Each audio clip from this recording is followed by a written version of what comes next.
This is sort of like the diva of the orchestra. Every instrument carries a story waiting to be heard. Just close enough to cause that clash. I'm David Lian, and this is The Instrument Makers, a YouTube series where we visit diverse instrument workshops, Bravo. explore the artistry and techniques of master artisans, Nice, that was gorgeous. That was so fun. and share the remarkable journeys and insights we discover along the way. Does not always look like it's going well, even though it is. Today, we've come to Brookline, Massachusetts, right next to Boston, to meet with a remarkable craftsman, Thomas Carroll. Thomas is one of the leading specialists in making and playing historically accurate clarinets from the Baroque and Classical eras. I actually know Thomas personally. We played together in musical theater pit orchestras when I lived in Boston. He was the very first instrument maker I ever met, so I knew that as soon as I returned to the area, I had to catch up with him. Thomas truly has a rare combination of talents, excelling as a performer, builder, and researcher of historical clarinets. How did he fall into this very obscure niche? Stick around to find out. Don't forget to subscribe to the channel and check out my website to read some behind the scenes. You can support this passion project by visiting my Ko-fi page, where you can buy merch such as stickers, sheet music, and guitar picks, and some curated and rare Japanese instruments, such as a Suzuki bowback mandolin or taishokoto.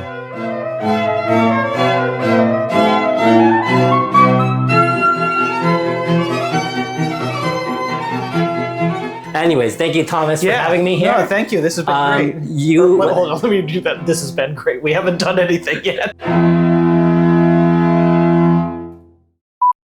Thank you, Thomas, for having me here. Yeah, welcome. My name is Thomas Carroll. We're in Brookline, Massachusetts. We're in my house right now. I make and perform on replicas of clarinets from the 18th and early 19th century. So this is one from the early 19th century, and I have a bunch behind me that represent different time periods in the clarinet's history. Thomas is a craftsman dedicated to making historical clarinets. The modern clarinet is a versatile instrument used extensively across different genres, from orchestras to jazz bands. Its current form was codified gradually, transforming from a simple chalumeau, essentially the mouthpiece and barrel without intricate keys, between the early 1700s and the mid-1800s, as keys were gradually added to create the instrument we know today. These early clarinets were innovated over time to improve their versatility and ability to play across different keys. Thomas specializes in recreating the chalumeau and these early clarinets from the Baroque and Classical eras, such as the Viennese-style clarinets that Mozart wrote for, and the later German-style clarinets that composers like Beethoven began using. Because their functionality was more limited than modern instruments, these historical clarinets were built in different sizes and different keys to simplify playing in different tonalities. Thomas crafts instruments in all these historical pitches. His work also includes the slightly lower basset clarinet and the even deeper voiced basset horn.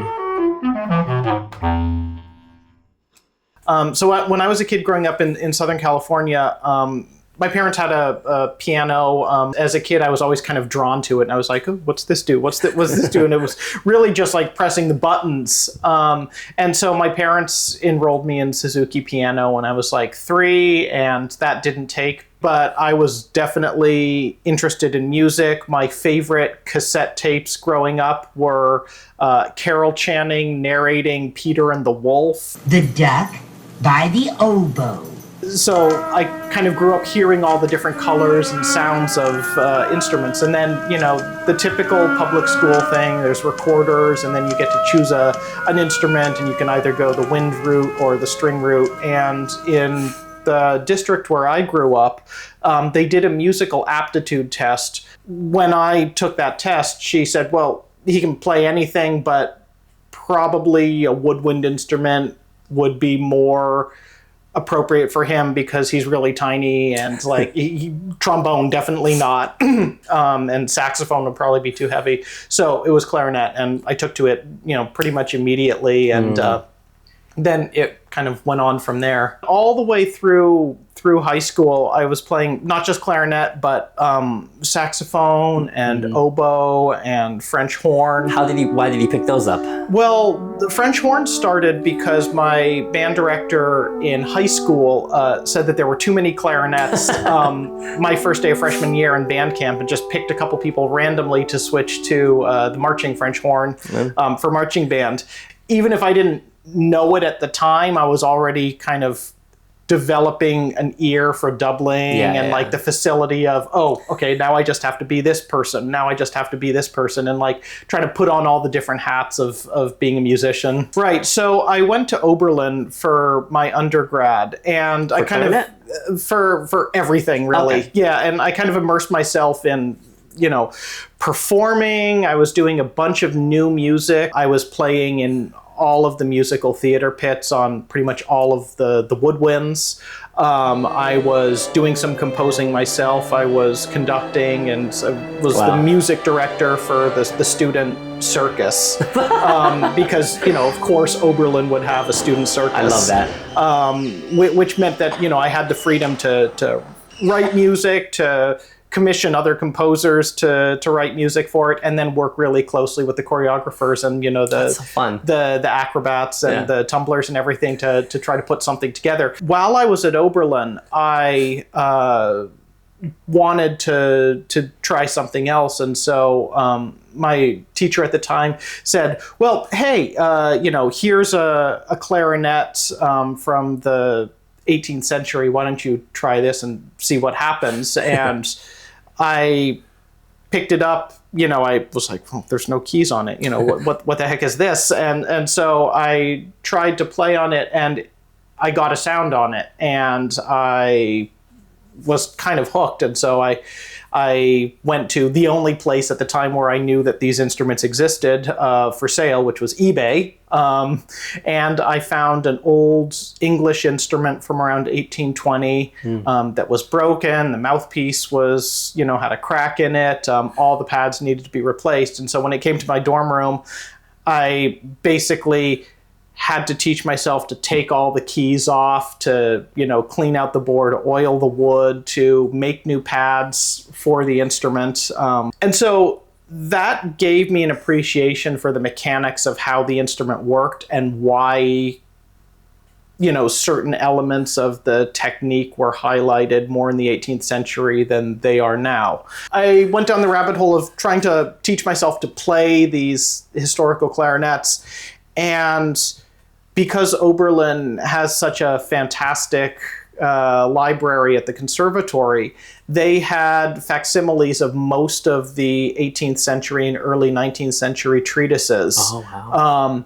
Which was great because it meant that I could read all of this information about the clarinet and how to approach playing the clarinet from a pedagogical standpoint, where then now with the instrument in my hand, it really contextualizes why these exercises are important or why these intervals feel so weird on the modern clarinet but work so well on a period clarinet that only has a few keys.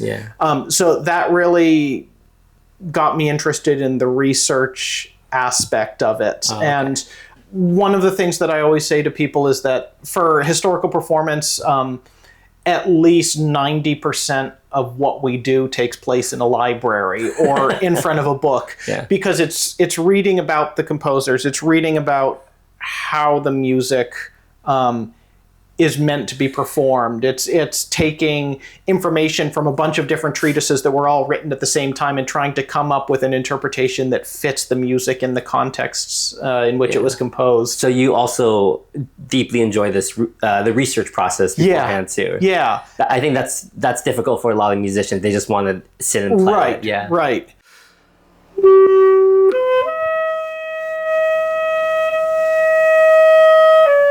And there aren't enough hours in the day for me to do all of this. And so, some days I put on the musicologist hat, or some days, like today I have a concert later this evening. It's performer hat. But yesterday I was in the workshop. I'd been, working on some stuff. And so it's kind of, all a mix of putting all of these things together. And I think all of this was leading me in the direction of really trying to make a career of being a historical clarinetist and really focusing on these instruments. And so Oberlin has this winter term program where we have the month of January off between first and second semester, and we can sort of do individualized projects. And one year, the school set this thing up with Alan Hacker, who was one of the pioneers of the historical clarinet in the UK, and sent me over there to work with him for all of winter term. Thanks to him, he gave me some ideas about technique and the approach to the sound and the musicality, and that was enough for me to win a spot on the Netherlands Youth Orchestra period instrument orchestra in 2007, when I was still an undergrad and when I really hadn't had any experience playing with other people. And so I did that for a number of years. After Oberlin, I went to Indiana University to do a master's in early clarinet, where I met and worked with my major influence that was both a performer and a writer and an instrument builder, a man named Eric Hoprick, who, like me, is another Californian who sort of got swept up in the historical performance world. And so I worked with him for 2 years at Indiana, and then went to The Hague in the Netherlands and was there for another 3 years. And I started building pretty much immediately after I got to Indiana.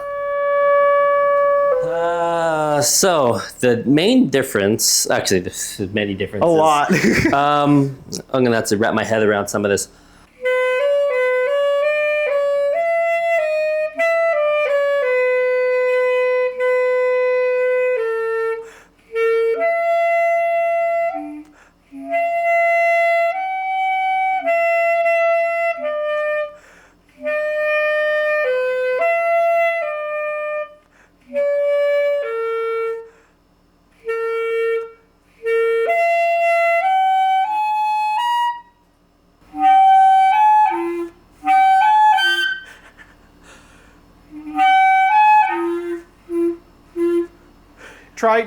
Try adding this key as well to the C. It was almost there. Yeah. This is my lack of technique, not a four-string instrument.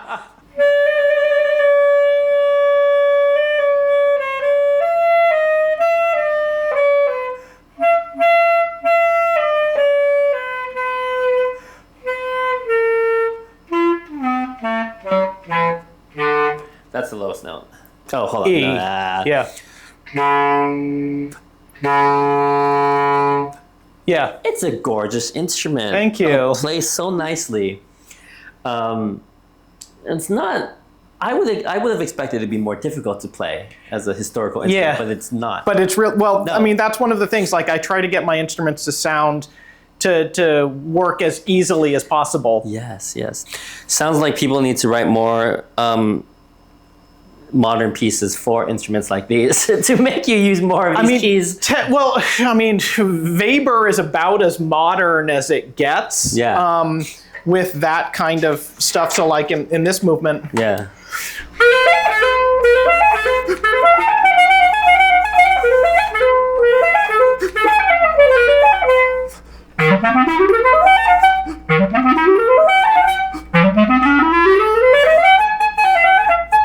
Like, that's all easy, but then you get to hear. That's easy.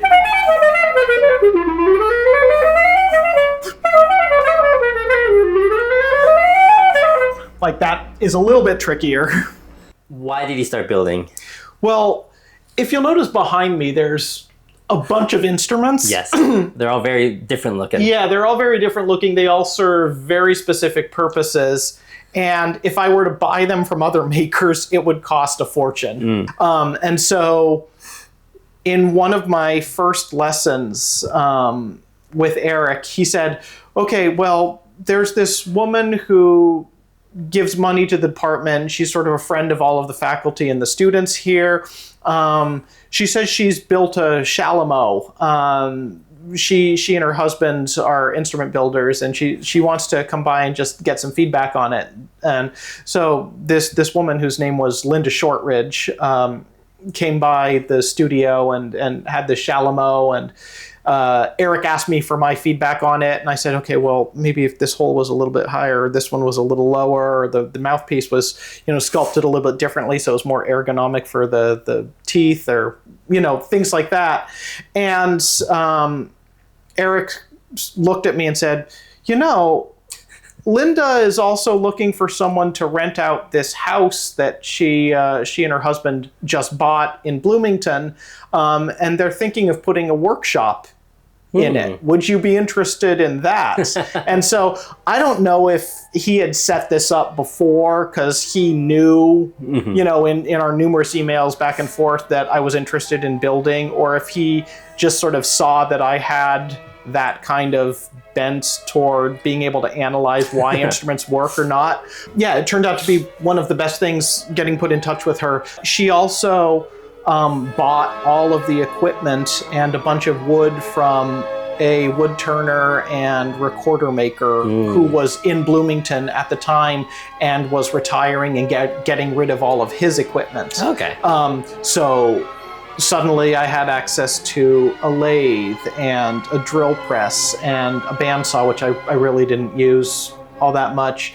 And she and this retired recorder maker showed me the ropes of how to get started and how to do it safely. Yeah. And when Eric heard that we were going to start working together to make instruments, his only thing was, okay, well, make sure 10 fingers. That's the only thing.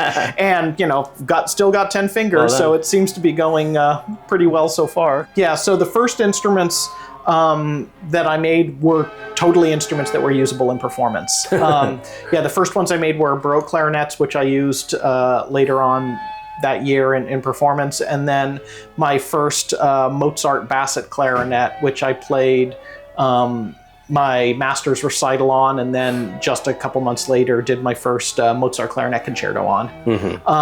And that was all I could do while I was at Indiana, because I was also taking a full course load and all the ensembles and everything, but I understood the technique, and I understood how to undercut the tone holes and how to voice the instrument and how to get it to a point where it sounded good, or where it sounded good for me, and it gave me the flexibility to do anything I wanted on the instrument. And then when I moved to The Hague, there were a few of us who were all students at the Royal Conservatory at the time who pooled our money and rented, I would call it a shop space, but it was really just a shack, and shoved a bunch of machines in there and started building instruments. Oh, wow. While I was there in The Hague for 3 years, I built probably 15 or 20 instruments, all of which have sold at this point.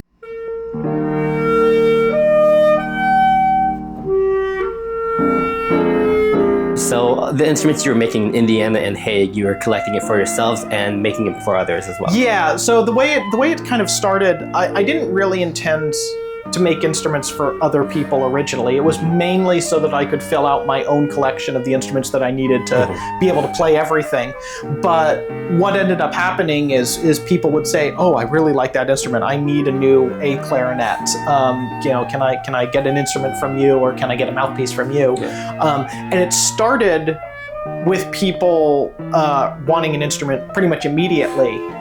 And so what I would offer is that they could buy the instrument that I was currently playing on, and then I would just make a new one for myself. And I don't do that anymore. But when I do make an instrument, I try to make a point to bring it to at least 10 or 15 rehearsals and sometimes performances, so that I can play it in the context of playing with other people and figure out how to get it to blend better or voice it so that it sounds a little bit smoother in the section. And I think that's one of the things that has been one of the most valuable building tools for me is just after you get an instrument that's a piece of wood with keys on it, it needs to be broken in and it needs to be voiced correctly so that it feels like it's an extension of the player's body.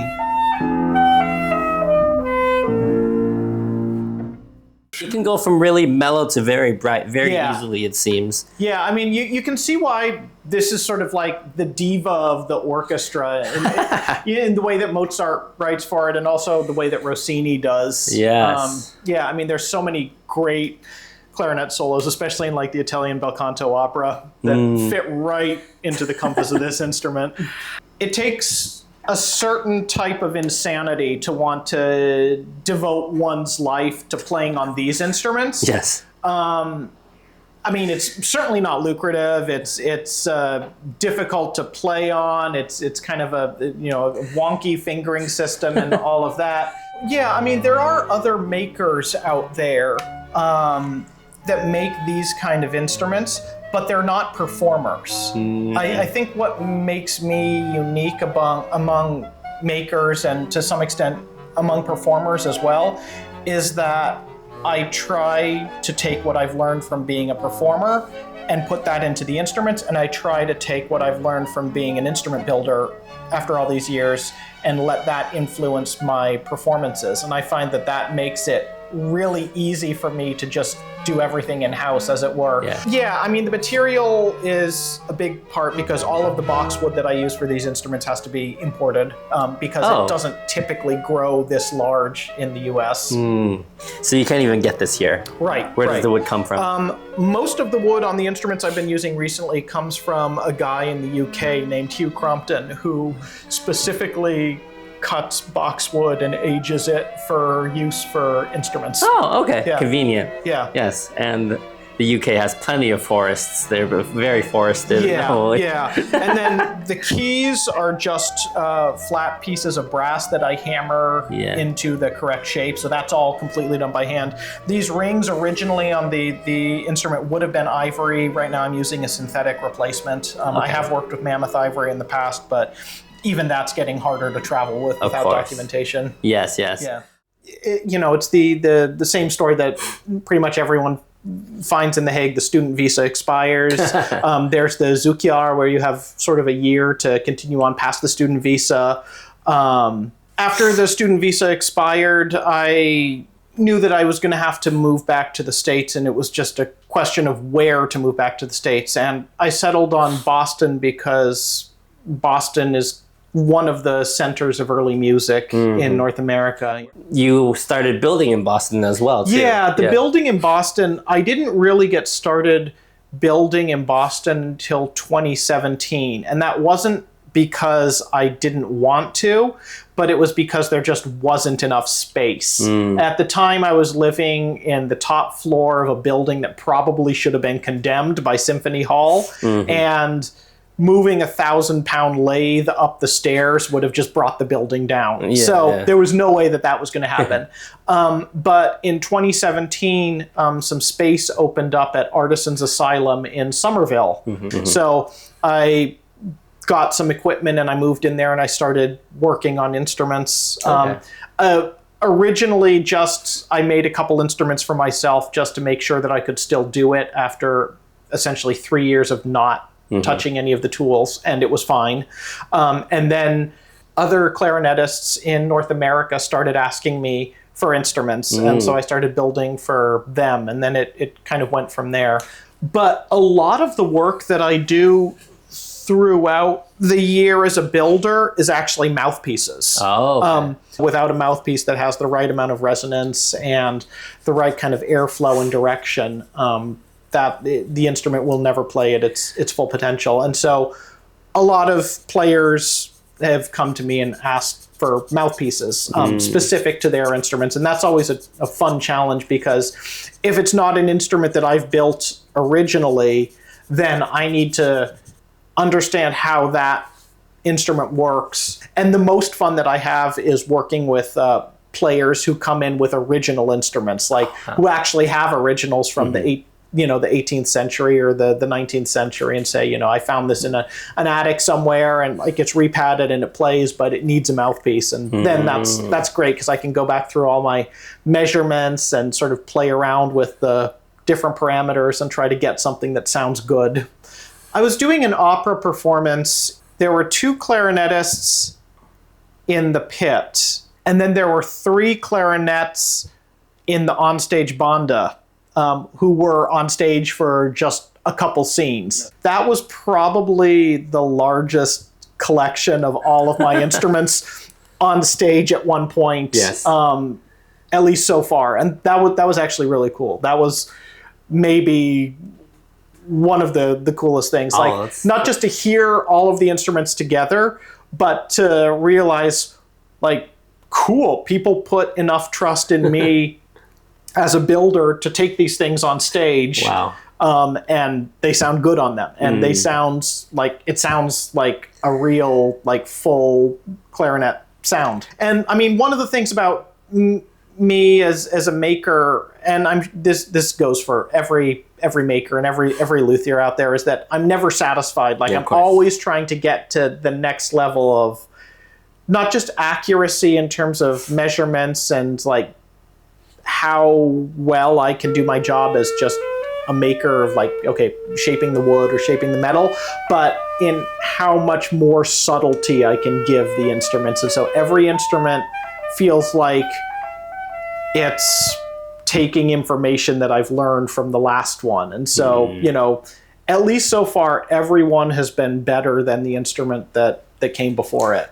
Yeah, my favorite part of building is definitely the wood turning part. I find that that's the part where I get into this flow state or this very relaxed state, because not only I'm focusing on what I'm doing, but there's something hypnotic about just seeing the same thing spin around again and again, even if it's spinning at 2,500 revolutions a minute.